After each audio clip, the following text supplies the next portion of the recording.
Bismillahirrahmanirrahim. Assalamualaikum warahmatullahi wabarakatuh. Alhamdulillahilladzi an'amana bini'matil imani wal islam wa nusalli wa nusallimu ala khairil anam sayyidina Muhammadi wa ala alihi wa sahbihi ajma'in. Harapan dan doa saya, semoga kita senantiasa diberikan kesehatan, keberkahan, keselamatan, dan senantiasa ada di jalan Allah Subhanahu wa Ta'ala. Amin ya Rabbal Alamin. Sahabat Nursaika yang insya Allah dirahmati Allah Subhanahu wa Ta'ala, sholat adalah ibadah wajib yang rutin dilaksanakan umat Islam setiap hari. Salah satu manfaat dari sholat adalah mencegah dari perbuatan keji dan mungkar.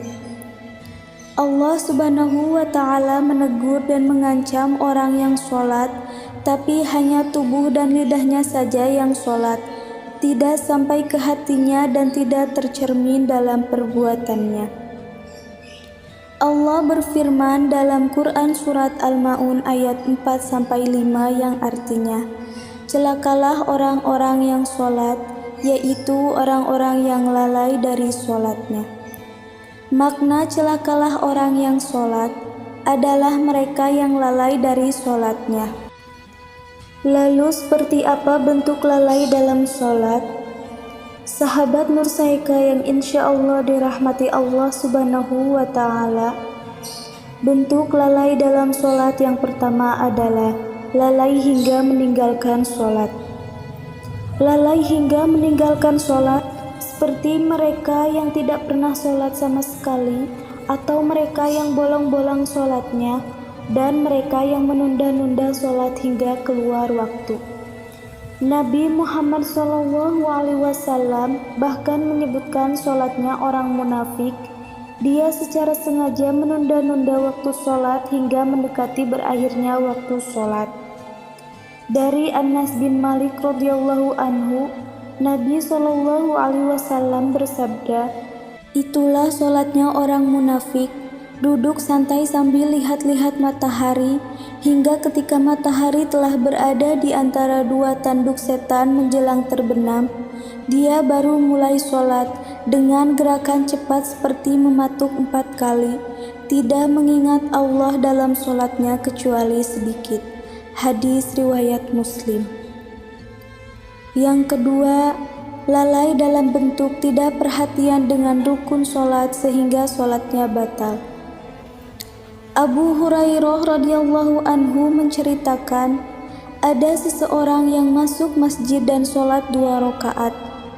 Seusai sholat, dia mendatangi Nabi Muhammad SAW yang kala itu ada di masjid.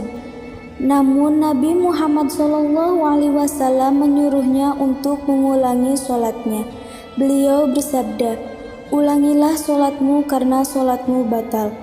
Orang ini pun mengulangi sholat dan datang kepada Nabi Muhammad.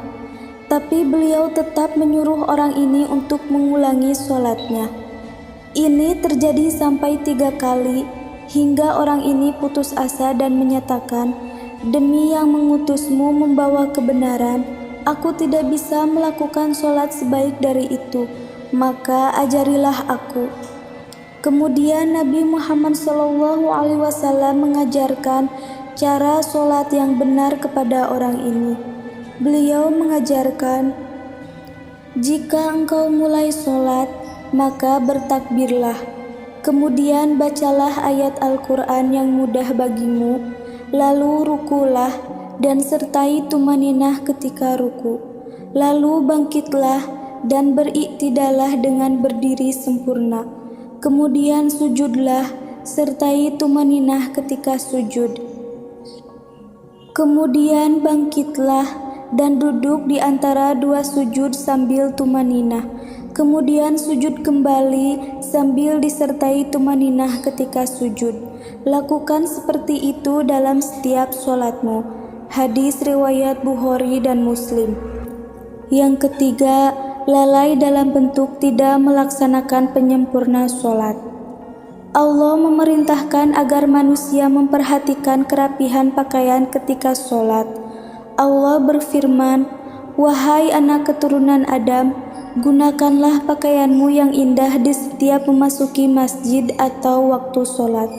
Quran Surat Al-A'raf ayat 31. Termasuk juga laki-laki yang tidak berjamaah di masjid tanpa alasan. Rasulullah Shallallahu Alaihi Wasallam bersabda, "Barang siapa yang mendengar azan lalu tidak mendatanginya, maka tidak ada sholat baginya kecuali bila ada uzur." Hadis riwayat Ibnu Majah. Termasuk juga tidak meluruskan dan merapatkan syaf ketika sholat berjamaah. Nabi Muhammad Shallallahu Alaihi Wasallam bersabda, "Dan tegakkanlah syaf di dalam sholat, karena sesungguhnya menegakkan syaf termasuk di antara baiknya sholat." Hadis riwayat Bukhari dan Muslim. Itulah beberapa penjelasan dari orang yang lalai dalam sholatnya, dan celakalah orang-orang yang seperti itu. Semoga kita dapat terhindar dari sifat lalai dan selalu dalam lindungan dan rahmat Allah Subhanahu wa Ta'ala. Amin ya Rabbal Alamin. Wa sallallahu ala Muhammad wa ala alihi wa sahbihi wasallim. Demikian yang bisa saya sampaikan. Semoga bermanfaat bagi kita semua. Wassalamualaikum warahmatullahi wabarakatuh.